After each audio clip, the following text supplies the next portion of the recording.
kamɓe woni ko landi oɗo programme jababuyeji ɗin haɗa e makko ɓe heɗito kadi yentori Allah yo Allah longin karama koɓɓen konguɗi hawronirde e sawaba ɗi o yiɗi o yarli wondude e gonga wondude e nafoore yo Allah arsuku heɗiɓe ɓen kadi huuɗo. Bismillahir Rahmanir Rahim. Innal hamdalillah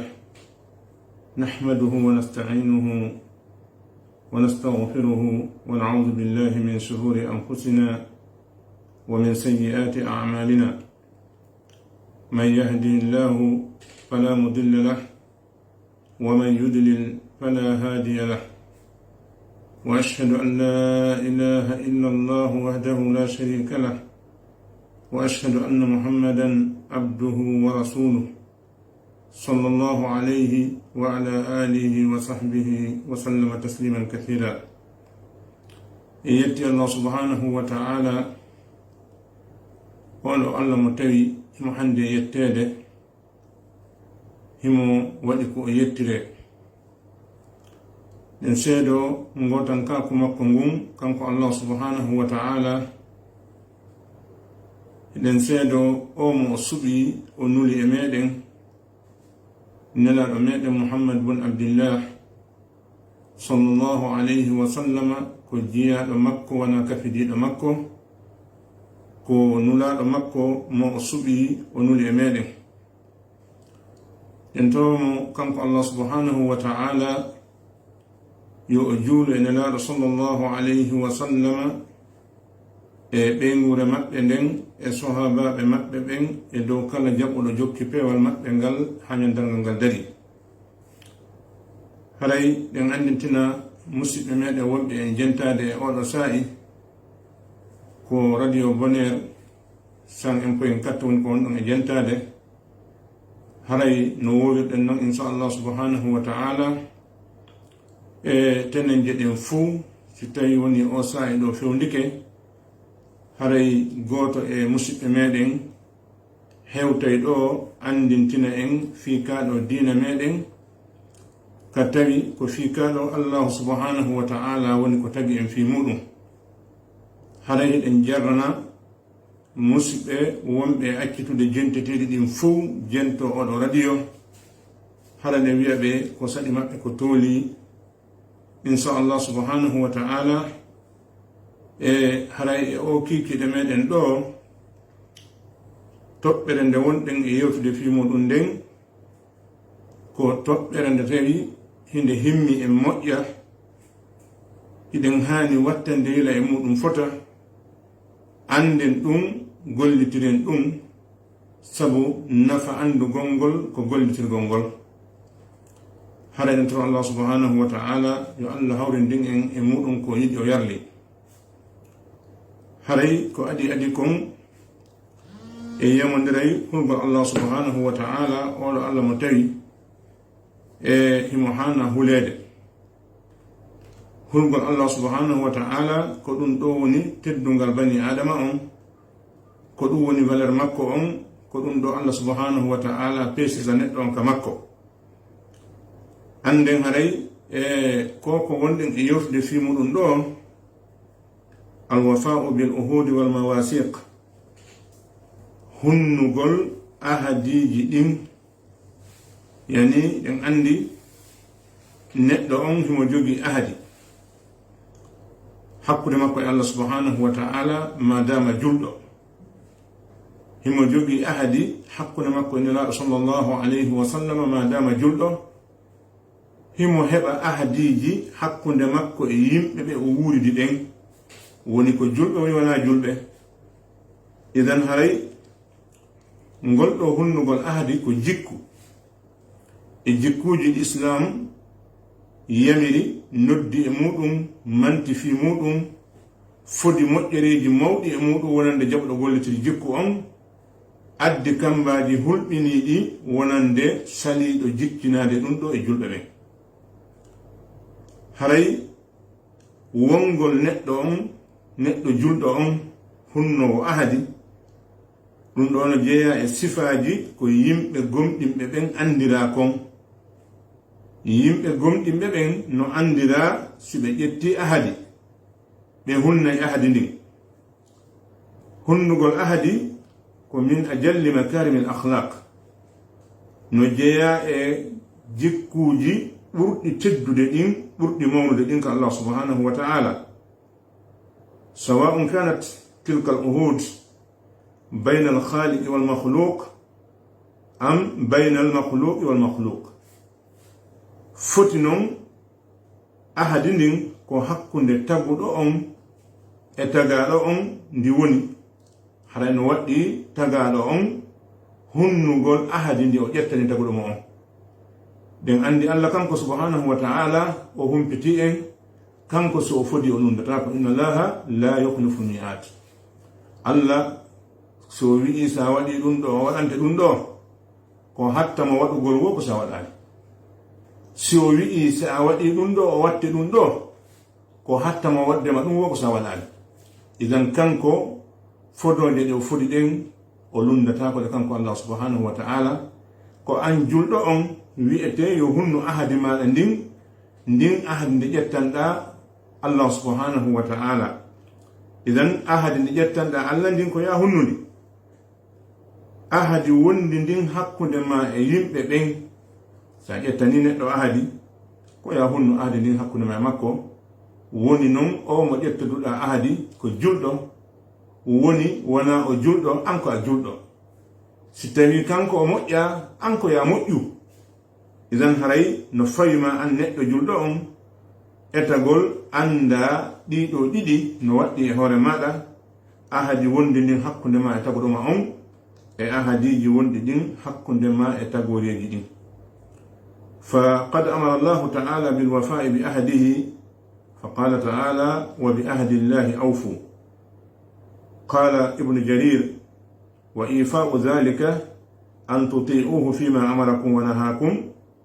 وتعملوا بكتابه وسنة رسوله صلى الله عليه وسلم وذلك هو الوفاء بأهد الله. الله سبحانه وتعالى وألك تو ويمري yi en hunnu ahadi wondi ndin hakkunde meɗen e makko kanko Allah subhanahu wa ta'ala. O wi en hunɗum wa bi ahadillahi awfu, ahadi ko ƴettoduɗon e Allah kon onon julɓe ɓen, ahadi ko ƴettoduɗa kon e Allah an julɗo on ñande nde wiɗa ashhadu an la ilaha illa Allah wa anna muhammadan rasulullah. ɗum no mari ma'ana no wodi ko ɗum tindini. Gila ñande wiɗa ɗum ɗo wiɗa hande ko a julɗo, gila ɗo hara a ƴettani Allah ahadi, bi ma'ana himo yamirma yamiroje a waɗayɗe, himo haɗuma haɗoje accayɗe. Ko ɗum Allah subhanahu wa ta'ala andintin en ɗo o wi wa bi ahadillahi awfu, ahadi Allah ƴettoduɗon e muɗum kon hunneni. Oɗo karamo ko wiyeteɗo ibnu jarir e tafsiro Qur'an o wi wondema haray ko woni hunnugol ahadi Allah ndin ko yen ɗoftomo kanko Allah subhanahu wa ta'ala e piiji ɗi o yamiri en ɗin. ɗoftagol mo ngol ko yen waɗuɗi e hoore hara hiɗen weltori, hiɗen andi ko nafoore meɗen woni e muɗum, wona nafoore makko kanko Allah subhanahu wa ta'ala. Koye en waɗu moƴƴere nden nde artana en kadi e ko haɗi en kon accen anden ko lorrame en woni e muɗum, na kanko Allah subhanahu wa ta'ala lorroto sindo goɗɗo e meɗen ma en fuu en waɗi ko Allah haɗi en kon. Idan o wi kanko ibnu jarir hunnugol ahadi Allah ndin ko yen ɗofto Allah subhanahu wa ta'ala waɗen ko o yamiri en kon, ɗoftoɗen mo kanko Allah subhanahu wa ta'ala accen ko haɗi en kon, gollitiren deftere makko nden ɗum woni alqur'ana on e sunna nelaɗo makko on sallallahu alayhi wa sallam. O wi ko ɗum ɗo woni ma'na hunnugol ahadi ndin. Wa amara jalla wa ala bil wafa'i bil uhud allati takunu bayna an-nas. Qala ta'ala wa awfu bil ahdi innal ahda kana mas'ula. Ay idha a'taytum ahadan fa awfu bihi fa inna Allah ta'ala sa'ilukum anhu madha fa'altum fihi faman waffa falahu al-ajru was-sawab ومن خان ونكث فعليه الاسم والإقاب. Allah subhanahu wa ta'ala o yamiri en ɓaawde o yamiri en hunnugol ahadi makko ndin o yamiri en yi en hunnu ahadiji wonɗi ɗin hakkunde meɗen enen ɓiɓɓe adama ɓen. Allah subhanahu wa ta'ala wi hunne ahadi ndin dow ko landitete ɗum fi muɗum. Ma'ana on si a jonni goɗɗo ahadi on fottayno kel kaari a waɗanaymo hunde kaari on waɗayno hunde kaari si a jonni goɗɗo ahadi o wi ko ya hunnu sabu Allah subhanahu wa ta'ala o landi toytoma fi ɗum ɗon yawmal qiyama ko honɗum wannuɗa an e kaari ko halduɗon hunde kaari ko honɗum wannuɗa e ɗum. Si tawi a hunnino ahadi ndin ha moƴƴi a heɓa joddi heɓa baraji. Si tawi onti o janfike o firti ahadi ndin yo andu hara o heɓe bakkatu ɓaawo bakkatu on o heɓe kadi lette. ɗum waɗi haray eɗen haani ɓeydude wattande yila anden dina kan no yaaji ko watte e mum kon no ɗuuɗi ko accite kon no ɗuuɗi yo naali julɓe yagal ngal wongol tun a salligike a juuli waktuji ɗin joyi a hoori suumaye piiji heddiɗi ɗin a welsidike e majji haray timmali julɓe yagal. Idan haray ɗiɗo jikkuji islam haray ɗiɗo ko ɗi hollata ko islamu on laba kon ko ɗi hollata ko islamu o weli kon ko ɗi hollata julɗo yagal ngal no foti julɗo on no haani wondude mo weli wondude. Idan hara so tawi julɗo on itti ɗiɗo e makko haray o faytinoto yiiɗo mo mijeɗo so tawi ko julɗo on ni est ce que ko islamu on ni. ɗum waɗi haray sa ƴettani goɗɗo ahadi haray Allah subhanahu wa ta'ala o fayima hunnugol ndiɗo ahadi. ko ɗum waɗi Allah subhanahu wa ta'ala o jantani en oɗo annabajo annabi Ismail alayhi salam ɗen andi subhanahu wa ta'ala no winelaɗo sallallahu alayhi wa sallam yo jangan en fi makko ko alquran wazkur fil kitabi Ismail janto ka deftere alqur'ana ɗo fi o wiyeteɗo Ismail innahu kana sadiqal wa'di wa kana rasulan nabiyya o hari ko o gungunoɗo fodore ko nelaɗo ko annabajo. se wattanira ɗo ɗiɗo tati ɗi Allah subhanahu wa ta'ala ardiniri ɗo wongol mo ko o gunguɗo fodore ha hande o fodali goɗɗo o ronki hunnude fodore nden kanko annabi Ismail alayhi salam ko nulaɗo ko annabajo. Allah subhanahu wa ta'ala wi nelaɗo on sallallahu alayhi wa sallam yo jangan en fi makko ko alquran o yewta en fi oɗo jikku makko ɓurɗo mawnude mo Allah subhanahu wa ta'ala janti ado o jantade wongol mo nulaɗo ado wongol mo annabajo. Idan attorgol ɗum ɗongol e yeeso wiigol mo ko o nulaɗo e yeeso wi'ugol ko annabajo ɗum ɗo no holli goɗɗum honɗum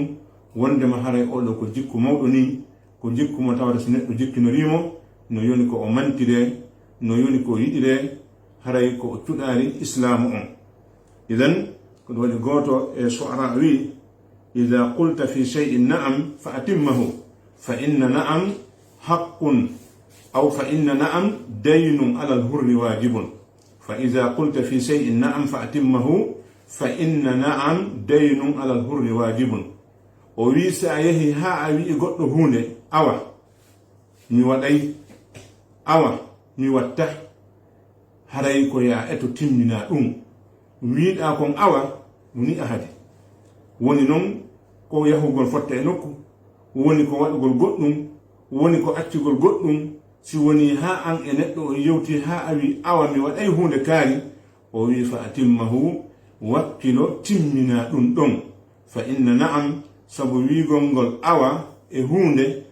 daynum woni ñamade alal hurri e dow neɗɗo dimo o waadigo waɗɗi ɗum. idan haray so a wi awa a ƴetti ñamade bi mana konko wiɗa julɗo ɗimmo ma on ɗon awa fawike e hoore maɗa an hunnugol ɗum ɗon.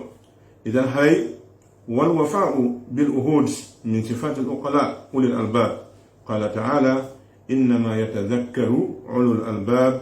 alladhina yufuna bi ahdi llahi wala yanquduna al mithaq. hunnugol ahadi ɓe wi ɗum no jeeya e sifaji joomiraɓe haqqillaji ɓen ɓe tawata haqqillaji maɓɓe ɗin kadi ko nguudi ndin tigi woni mo haqqille ɗin tigi wona ko nandi muɗum kon. Allah subhanahu wa ta'ala wi ko woni waaji tottoɗo si waajama, ko woni anditowo si andintinama, ko ɓe yimɓe marɓe haqqillaji. Homɓe no woni ɓe yimɓe marɓe haqqillaji ko honno andirte? ko waɗi neɗɗo fof neɗɗo siko doginowo to wawde mari hakkil, siko windowo mo wawde mari hakkil, kala neɗɗo ka o woni ɗon himo wawide mo mari hakkil. Kono Allah subhanahu wa ta'ala ɗo ɓay o wi ko joomiraɓe haqqillaji ɓen ko ɓe woni waajitottoɓe so ɓe waajama, ko ɓe woni anditoɓe so ɓe andintinama. O sifani en ko homɓe woni joomiraɓe haqqillaji ɓen. O wi ko alladina yufuna bi ahadillahi wala yanquduna almisaq, ko ɓen hunnayɓe ahadi Allah ndin, yani ɓen ɓe tawata ko ɓe wi Allah ɓe waɗay kon ɓe waɗay, ko ɓe wi Allah ɓe accay kon ɓe accay. Ahadi ko ɓe ƴettodi kon e yimɓe ɓen kadi ɓe hunnay ɓe firtata ahadi. ɓeɗo woni joomiraɓe haqqillaji ɓen. Jaka neɗɗo si woni mo hunnata ahadi, haray ɗum ko alamande tindinde wondema haqqille makko ne ɗe timma. وعد الله تعالى الناقضين أهودهم فقال عز وجل والذين ينقضون عهد الله من بعد ميثاقه ويقطعون ما أمر الله به أن يوصل ويفسدون في الأرض أولئك لهم اللعنة ولهم سوء الدار. الله سبحانه وتعالى o kambani ɓeɗo yimɓe tawɓe ɓen ko firtoɓe ahadi, yimɓe firtaɓe ahadiji muɗum ɓen. Allah subhanahu wa ta'ala no kambani ɓe, kambirani ɓe kamba ɓurɗo huɓɓinade. O wi kanko Allah subhanahu wa ta'ala tedduɗo towɗo on, ɓe yimɓe firtayɓe ahadi ko ɓe ƴettodi e Allah kon. walladina yanquduna ahadallahi, ɓen yimɓe innuɓe Allah men juulay, ɓe sali juulude. ɓe inni Allah men hoore, ɓe sali horude. ɓe inni Allah men wujjata, ɓe wujji. ɓe wi Allah men jeenata, ɓe jeeni. ɓen ƴettanɓe Allah ahadi, ɓe ronkindi hunnude ka waɗugol ka accugol. ɓe ɗo Allah subhanahu wa ta'ala watti ɗon wa yaqta'una ma amara Allahu bihi an yusala, hiɓe taƴa konko Allah yamiri yo jokke. Ɗen andi ɗum ko enɗan ɗan, neɗɗo on no hani jokkude enɗan muɗum ɗan. O moƴƴo e maɓɓe, o tefa fi maɓɓe, o ndara nawnuɗo maɓɓe, o okkora welaɗo maɓɓe, o holtina holɗo maɓɓe, o anda fi maɓɓe, hara o ƴettali enɗan makko na o bugtoyi sera to, o waɗi kamɓe ɓe moƴƴa, kanko kadi ɓay ɓe moƴƴa, o moƴƴata koye maɓɓe, haala kan kadi o moƴƴa. Idan o woni neɗɗo, o wonani neɗɗo, woni neɗɗo taƴowo konko Allah yamiri yo jokke, yani neɗɗon si woni tun firtowo ahadi no jeeya e golleji ɗo hikkata ɗon ɗi wongo taƴowo enɗan. O wonti ɓaawo ɗum kadi honɗum wa yufsiduna fil ard, o woni bonnowo ka leydi. Ndaren ɗiɗo tati jokkodirɗi ɗo en hani wattodira moƴƴa. Jaka yo neɗɗo si woni firti ahadi makko ndi hakkude makko e Allah subhanahu wa ta'ala, o hikkay ɗon kisan taƴugol enɗan makko ɗan. Si neɗɗo taƴi enɗan mum ɗan, ko hikkata ɗon ko wongol neɗɗo bonnowo ka leydi. Allah wi ɓe siforɓe ɗiɗo sifaji tati jokkodirɗi ɗo, firtugol ahadi, taƴugol enɗan, wongol neɗɗo bonnowo ka leydi, mo sifori ɗiɗo sifaji tati. Allah wi ulaika lahumul la'natu wa lahum su'ud dar. ɓen ɗon no wodani ɓe kuddi hombo kuddi Allah subhanahu wa ta'ala, bi maana Allah huɗiɓe. ɓen andi noon kuddi Allah ni subhanahu wa ta'ala yo dandu ɗum neɗɗo kala mo woni sina ɗon haray o perdi. Sabu kuddi Allah ndin ko woɗɗintingol neɗɗo on ka yurmede Allah. Si neɗɗo on woɗɗita yurmede Allah ndin haɗa o perdi. Si neɗɗo woni hay minute goto, hay seconde goto o ala ka yurmede Allah haɗa ko perduɗo, wonaki si tawi o wona e gurdam makko ɗam waɗani nder yurmede Allah ndin. Idan ɓe ɗo Allah wi ɓe mari battane bonɗe, ɓe mari ruttorde bonde ɓaawo mayde maɓɓe nden. Jaka neɗɗo on no hani wattande yila hara o yanali e oɗon kamba. Ko waɗi Imamu Zahabi rahimahullah ka deftere makko kitabul kaba'ir, nden andi mo konti angal hunnugol ahadi e bakkatuji mawɗi ɗi e nder ndeɗo deftere. Idan haray no hani anden hun firtugol ahadi. inna al-ghadra bil uhud wa naqd al-mawasiq laysa min sifati al-mu'minin, innama huwa min sifati al-munafiqin wa man hanat alayhim anfusuhum wal iyad billah. wongol firtowo ahadi ɗum ɗo ko jeeyaka e sifaji yimɓe gomɗinɓe Allah ɗen subhanahu wa ta'ala. kala neɗɗo mo yiiɗa no jippini angal hunnugol ahadi. kala neɗɗo mo yiiɗa ko wi o waɗay wo, so wi joldu ƴawru, so wi falo aalo, ko wima o waɗay wo andu koko wi kon aksu muɗum wonta. so wima o waɗay o watta, so wima o yahay o yahata, so wima o aɗay o arata. kala ko wima kon andu o waɗata. neɗɗo si jikkinike ɗum ɗo haray ɗum ko alamande jeyaka e gomɗiɓe ɓen bal ɗum ko alamande hollunde ko o naafiqiijo ko sifa e sifaji naafiqiɓen noon ko naafiqiɓe andirano ɗum e ɓen yimɓe ɓe tawata ko yimɓe jaasuɓe e hoore muɗum ɗen moro Allah subhanahu wa ta'ala e siftorde oɗo sifa nela sallllahu alayhi wa sallam e maaki la imana liman la amanata lahu gomɗinal ala nah neɗɗo mo ala hoolare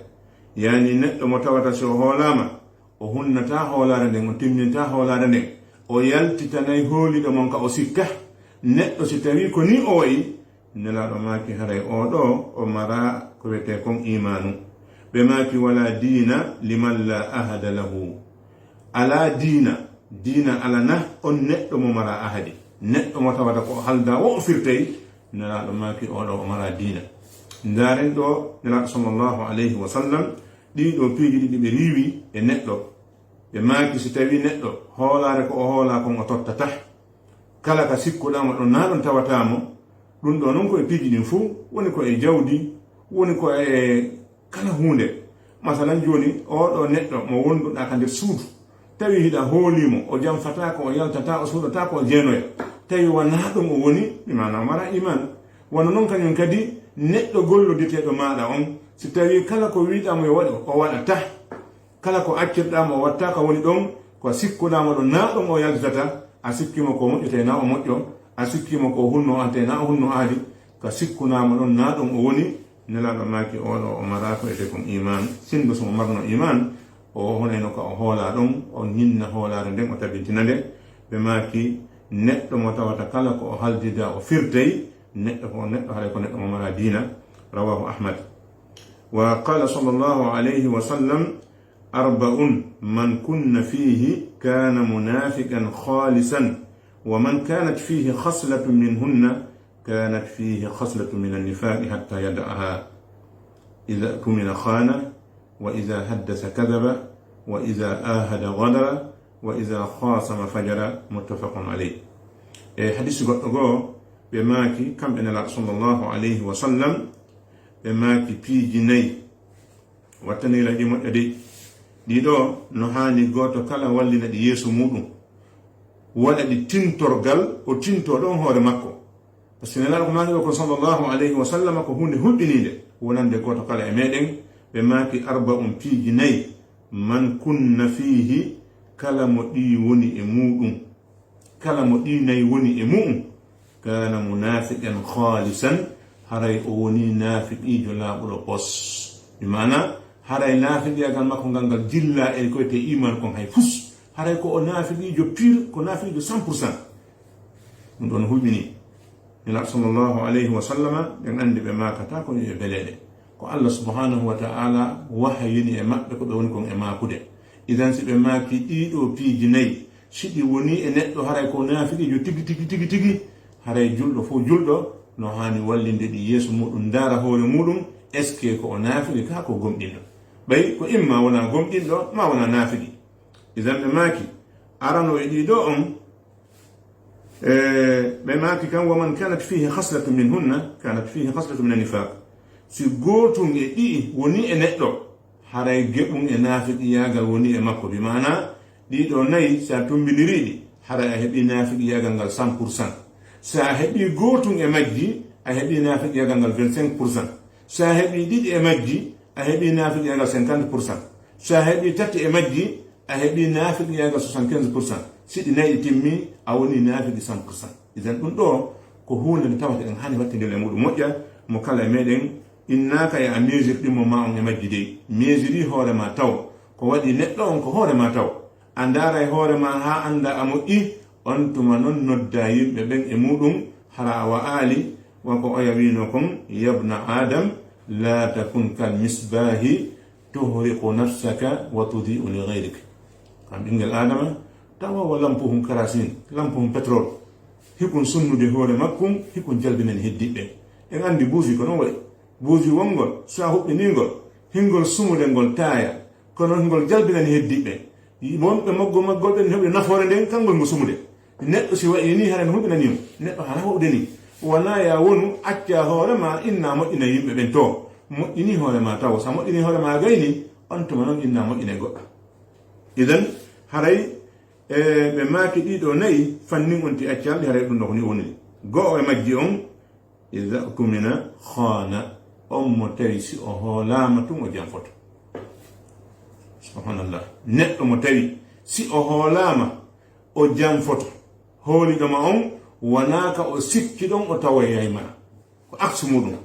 oɗo haray himo mari geɓum e geɓe naafiqiyagal siko ɗum ɗo tun neɗɗo o mari o maraɗi ya heddiɗi tati masalan o firtata ahadi o fenata o watta o oñata ko so weññidama haray kanko oɗo himo mari gotum e naafiqiyagal ɓe mana himo mari 25% naafiqiyagal ngal si tawi woni si o hoolama o janfoto ɗimmum ɗum wa ida haddasa kadaba simo yewtude o ukkay hen fenade simo yewtude ko wolata kon wana no woniri noon o wolirta ko imma o ɓeyda ma o sanza ma o ndara tigi tigi on ɗo fenade no gerdata o fenade ukko nder ton o naade toon fenade neɗɗo mo tawata on no jikkini wolgol fenade so wima ko dane a tawa ko ɓale so wima boɗe a tawa ko dan kala ko o wima kon haqqata na ɗum tawata toon oɗo neɗɗo ko fenowo fenugol ngol e nder yewtere muɗum nden ɗum ɗo ko mande e mandeji naafiqiyagal so tawi neɗɗo jikkini ke ɗum ɗon tun kadi hara himo mari 25% naafiqiyagal so tawtodiri ɗum ɗon e ɓaawo junɗum hara o heɓi 50% naafiqiyagal e si tawi ɓe wimaki tammum ɗum wa ida ahada wadara so ahodama o firte so ahodama o firte ɗum ɗo noon ko hunde nde hande wattidele muɗum moƴƴa par ce que ɗiɗo hande ko jikkuji tawayɗi no saaki hakkude yimɓe wiɓe hoore mum ɓen ko julɓe so wii yimɓe wiɓe hoore mum ko julɓe par ce que nelaɗo sallllahu alayhi wa sallam makisidi mowondiri hoore goɗɗo haray ko naafiɗijo ɗen andile naafiɗi si neɗɗo yeehi ha woni ko o naafiɗi tigi haray oɗo hande kadi o wata wonde julɗo sabu nelaɗo allah subhanahu wa taala ko innal munafiqina humul fasiqun naafiqiɓen ko ɓe woni yaltuɓe ɗoftare fiw idan ɓe maaki tammum ɗum wa ida ahada gadara on mo tawi si o ahodama o firtay ahadi ndin nayi on wa ida khasama fajara so wenjama hay o yii gonga ñi dariki e hoore makko o ɗaɓɓay ka o mortora o sanata o yoɓata gonga o rekonisata gonga e hoore makko jami neɗɗo mo tawi irritata ko gonga e hoore muɗum kanko ko pooya poɗodirede o ɗaɓɓay gongal goka o yaara o jaɓata gonga on ɗum ɗo wiyete oñagol e weñje neɗɗo hana wawdini ɗiɗo nayi haray no hulɓinani en enen julɓe ɓen hande ko waɗi sen wi hande yen testu julɓe ɓen hara goto ɗiɗo ala e goto e maɗa a taway no hulɓini moƴƴa noon ko waɗi haray nodditagol hunde nde tawa ala e mayre ko hunde masibore naafiqiyagal ngal eɗen andi ko hunde hulɓininde allah subhanahu wa ta'ala ko sifi naafiqiɓen kon e ko o fodi ɓe kon ko hunde masibore ko waɗi ko wi innal munafiqina fi darki l asfali min annar naafiqiɓe ɓen kaka koose yiite ley ɓe wonoyta ɓe woni e sengole ka hefata ɓe wonta ɗon idan haray neɗɗo julɗo on yo eto o haɓa wonki makko kin o wallina o hadis ɗo yeeso makko o ndaara o eto ha tawa ɗiɗo ala e makko sabu si ɗiɗo woni e makko haray e o woni neɗɗo naafiqijo yo aldande e naafiqiyagal wali shana'ati lgadri wa qubuhihi fa inna allaha yafdahu lgadri yawma alqiyama على رؤوس الأشهاد قال صلى الله عليه وسلم إذا جمع الله الأولين والآخرين يوم القيامة يرفع لكل غادر لواء فقيل هذه غدرة فلان بن فلان رواه مسلم هاي سبو بونغول أو فرتغول أهدي كانغول مودونغول ودي هاتي الله سبحانه وتعالى سنة جيكي نيكي وونغول فرتو أهدي Allah subhanahu wa ta'ala wirto yaymo e yeeso tagore den fu yawmal qiyamah nila sallallahu alayhi wa sallam e maki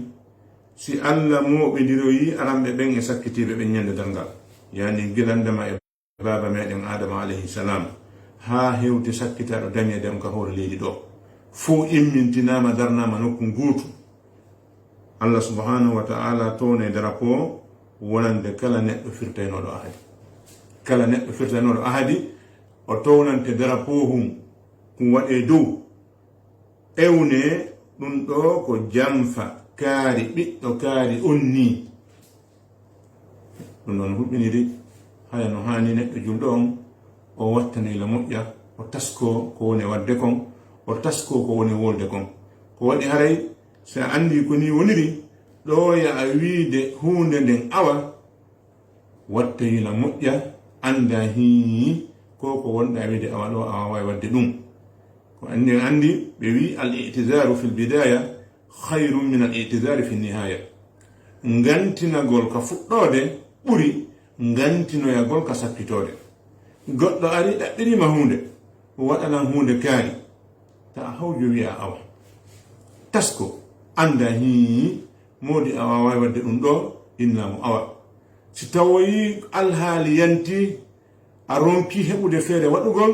humpitamo kadi andinamo modi a ronko heɓude feere muɗum hara allah no andanma ka fondo maɗa ko yanti kon haɗuma wawde wadde ɗum ɗon wona jikku maɗa non kono si tawi gila ka wonɗa e haldude on tigi ɗon hiɗa fiɓi a ɗayna e o woni kono pottora yeeso ma wonɗa e waɗude ɗum ɗo haray andu a woni neɗɗo naafiqiijo haray ko hunde nde hande adentade muɗum an neɗɗo julɗo o iden ala ko ɓuri sattude ala ko ɓuri musude wonande neɗɗo dimo hersinede en andi noon hersugol aaden gooto hersugol yimɓe ɗiɗo hersugol tato ɗum ɗo fon sittini kono si dañi neɗɗo hersinama yawmal qiyama ka tagore nden fuu mo woniri ɗon haray ɗum ɗo ko hunde nde tawata no muusi no satti no sunini ko waɗi piiji ɗin ka aduna ga no wawi en hollude mise piiji woni ɗin kala kala ko allah subhanahu wa taala yewti fimu kon kala kala siko nema nandu mum no gaafi en andu si tawi kadi ko lette ma tampere ma sonja ma muusendi nandu muɗum no gaafi en andu idan harayɗen andi ko wiyete hersugol kon no sakkani makko ba neɗɗo si hersi hande hayso ka ɓeyngol makko hakkude ɓeyngol makko ne ɗum o hersina hara ɗum no satti wona fi si tawi allah subhanahu wa taala moɓidiri aranɓe sakkitiɓe tawa yimɓe ma ɓen fowno ɗon sabuji maɗa ɗin fowno ɗon anduɓe ma fowno ɗon tagore allah nden fowno ɗon inne darapo towne inne ɗum ɗo ko jamfa kaari ɓiɗɗo kaari nokkel kaari ni ɗum ɗo ko hunde sattude ni hara julɗo rento e firtugol ahadi fiita o heɓo yawmal qiyama sika kaaɗo hersa wa lamma kana dinuna dinu lwafa bilahad faqad umirna bilwafai biluhudi hatta maa a'daina min alkuffar فقال صلى الله عليه وسلم أيما رجل أمن رجلا على دمه ثم قتله فأنا من القاتل بريء وإن كان المقتول كافرا رواه ابن ماجه وابن هبان وهذا لفظه nde wonno kaɗo dina men e dina islam ka noddituɗen e muɗum yo allah waɗi en julɓe tabintene e nder dina kan arsika en jikkilangol jikkuji dina meɗen kan e nde wonno kaɗo dina ko dina hunnugol ahadi allah subhanahu wa ta'ala yamiri en yo hunnu ahadi haysi ko hakkunde ma e gaño maɗa islamu on jaɓa ya'a ɗaynu neɗɗo mo tawata ngaynguno hakkunde ma e muɗum si tawi woni hay neɗɗo mo ngaynguni hakkunde ma e muɗum neɗɗo mo tawata ko o kefere ko a julɗo ma ko naafiki ko a julɗo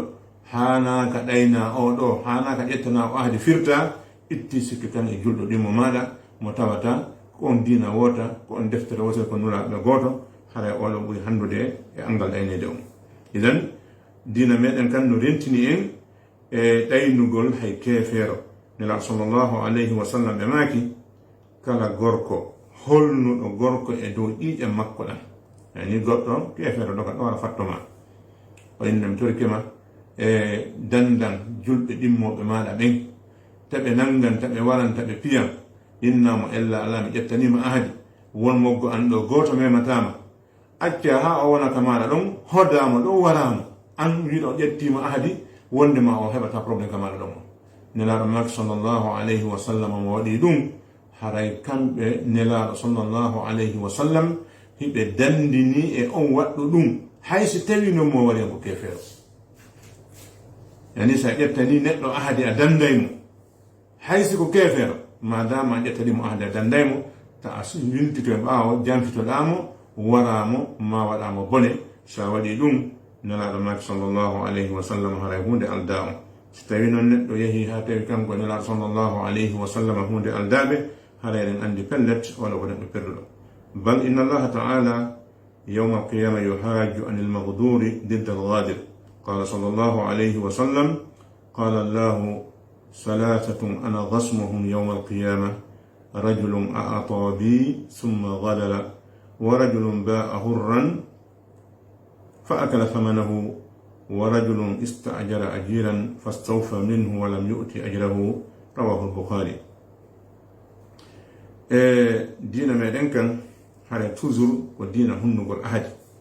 julɗo on madama ko julɗo hunne ahadi hayso ko kefere ƴettodi ahadi hayso ko honɗum nde dina wonti jokki si yahi ha a halde makko on fotti ko ya hunno ahadi ndin hakkunde moɗon an julɗo on so tawi kanko o moƴƴa an ko ya moƴƴu hara wi'ugol wa'ayno yimɓe ɓe wayi non wona jikko julɗo de julɗo wona ya wa'uno yimɓe ɓe wayi non ko ya wa'uno dina ma ka wima ya waɗu non waɗa ko dina ma ka wima ya waɗu kon acca ko dina ma ka wima ya accu kon wona ya ndarono yimɓe ɓe wayi wayna kono wa'ata. idan nde tawno haray Allah subhanahu wa ta'ala o yiɗa ko weteɗo firtugol ahadi o yiɗa janfa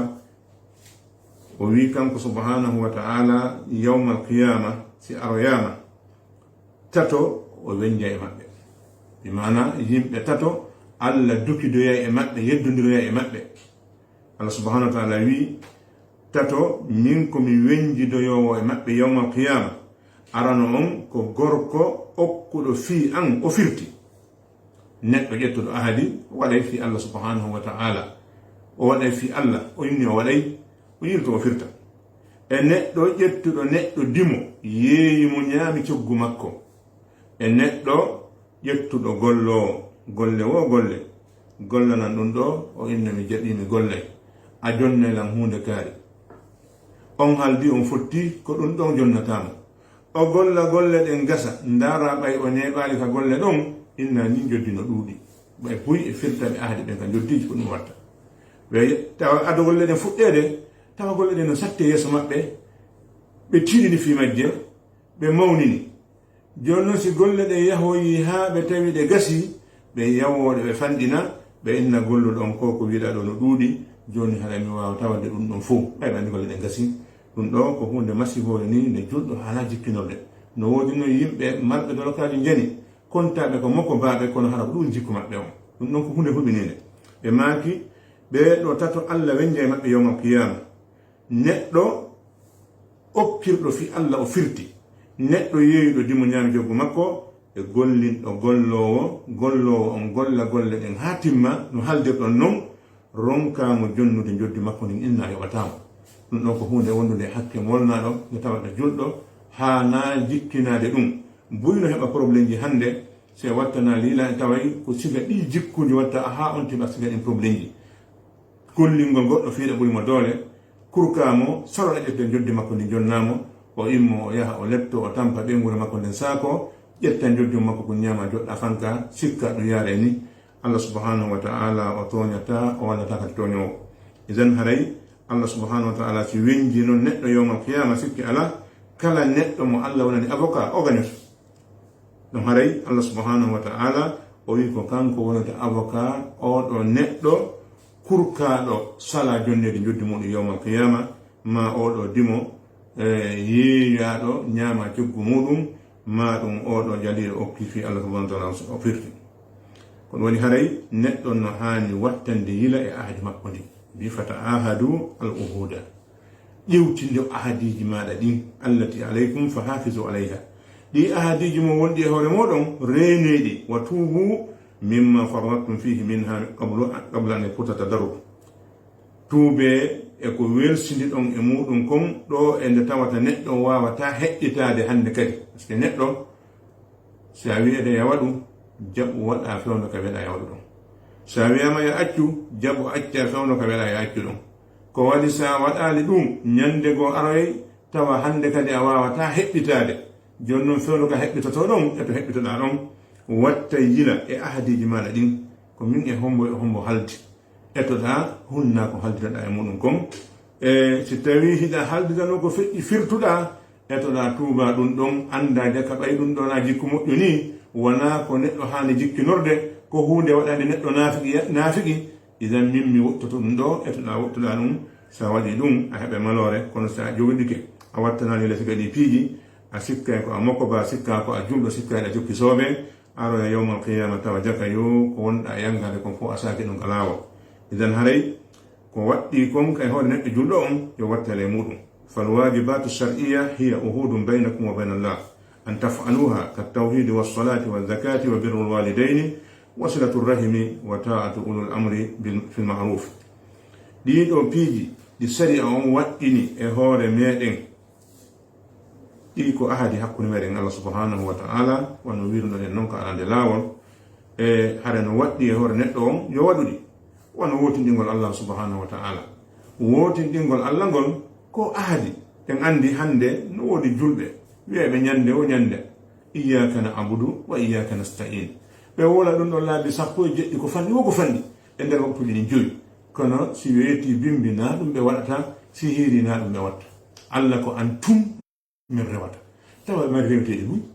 Allah ko an tum min wallinorta tawa ɓe yahay karama ko ɓe yahay ɗo ɓe waɗa ɗum ɗo ɓe waɗa ɗum da ɓe waɗa ɗum da en andi haray woɓɓen to mari piiji ɗi yowi e hoore mum kono Allah hiɓe mari piiji ɗi ɓe woni wallinorta kono Allah subhanahu wa ta'ala. idan fenade ndin fof ko ɓuri hulɓinade ko fenangol Allah subhanahu wa ta'ala. firtugol ahadi ndin fof ko ɓuri hulɓinade kadi ko ƴettangol Allah ahadi antum an kanko tur rewata ko kanko tur wallinorta yaha ya goɗɗum go ko wonamo kanko subhanahu wa ta'ala ma yaha wallinoro ya goɗɗum go ko wonamo kanko subhanahu wa ta'ala haray a firti ahadi ndin hakkude ma e Allah. idan ka tawhidi ka julde ka zakka ka ɗoftagol nene e baba ka jokkugol enɗan ka ɗoftagol ardiɓe julɓe ɓen so ɓe yamiri ko moƴƴi ɗiɗo fof ko piiji ɗi tawata ko ahadiji ɗi ƴettanɗa Allah waɗay hiɗa haani ɗi wadde.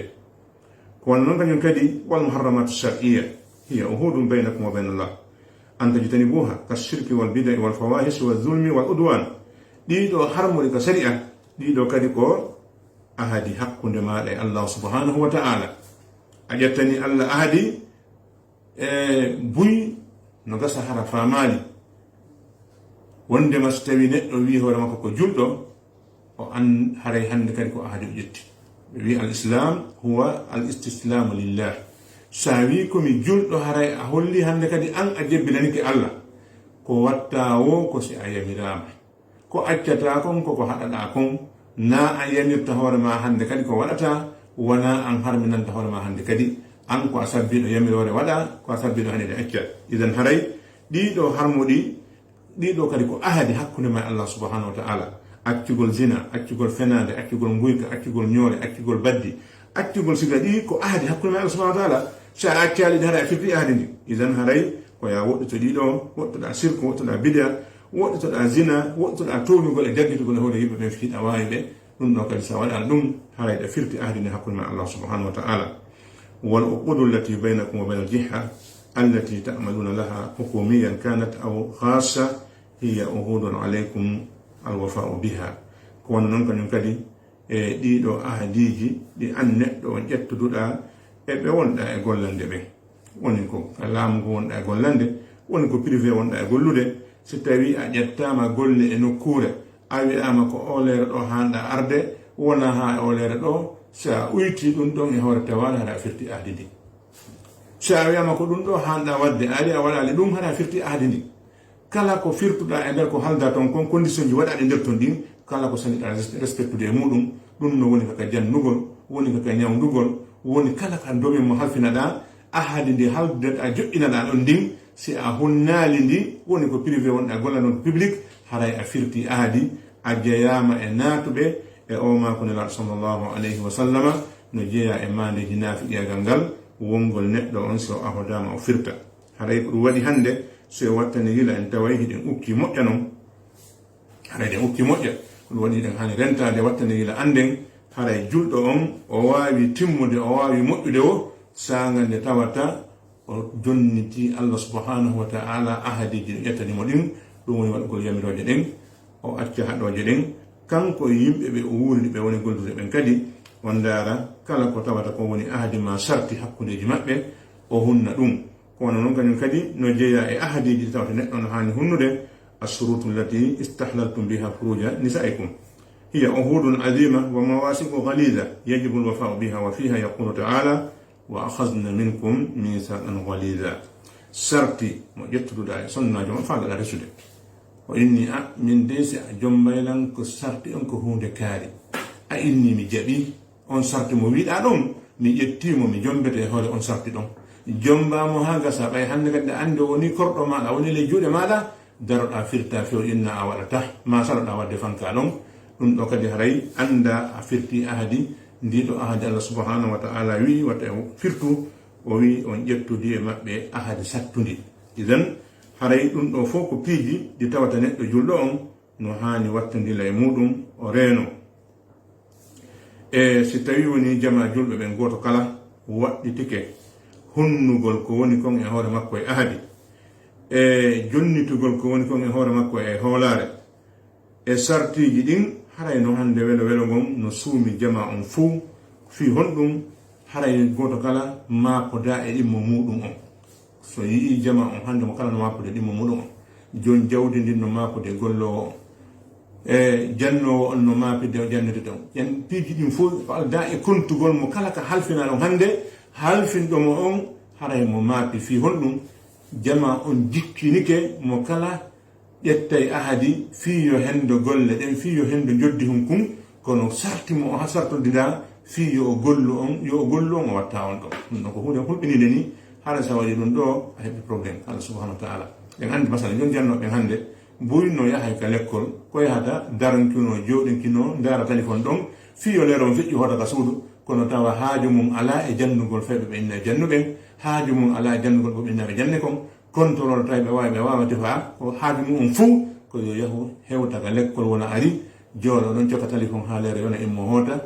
jam fo fewɓe ɓe ronka ɓe jonnude haqqeji maɓɓe ɗin hoota yoɓɓe ɗum ɗo ñaama andi an a waɗi probléme hulɓiniɗo go'o a jamfiɓe ɓeɗo fayɓe perdinittan maɓɓe on ɗiɗi ahadi ɗi ƴettoɗoɗa ndin fiya a yoɓe ɗon lewru a hunnali ndiɗo ɗum ɗo no woodi hande piiji ɗin non fuu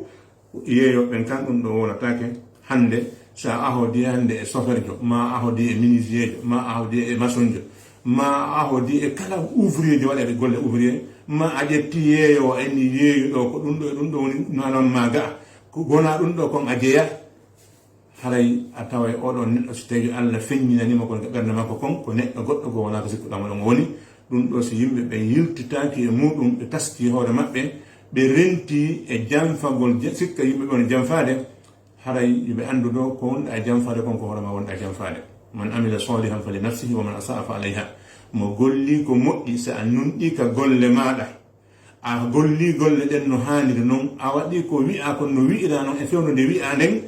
andu a moƴƴinani hoore maɗa si jom mo waɗanɗa ɗum ɗo on so andi to naalima Allah kan hejitantama so yoɓalima Allah kan yoɓete. kono noon so tawi woni a janfike a waɗali ko wi'aɗa kon ma a warɗali no wiiraɗa noon ma a waɗali fewno nde wi'a yo waɗe nden andu haray ko hoorema wonɗa e janfade so a ñaami joddi ɗo haray ko a neɗɗo janfiɗo. ɗum noon haɗa ɗen toro Allah subhanahu wa ta'ala yo Allah moƴƴinan en jikkuji meɗen ɗin, yo Allah arsuku en nunɗal e hunnugol ahadi e tottugol hoolare o waɗa en julɓe ɗaɓɓaɓe ɓen ko alda e janfagol hay goto. Assalamu aleykum wa rahmatullahi ta'ala wa barakatuhu. su'alum wa jawab landal e jaabawol oɗo programme lande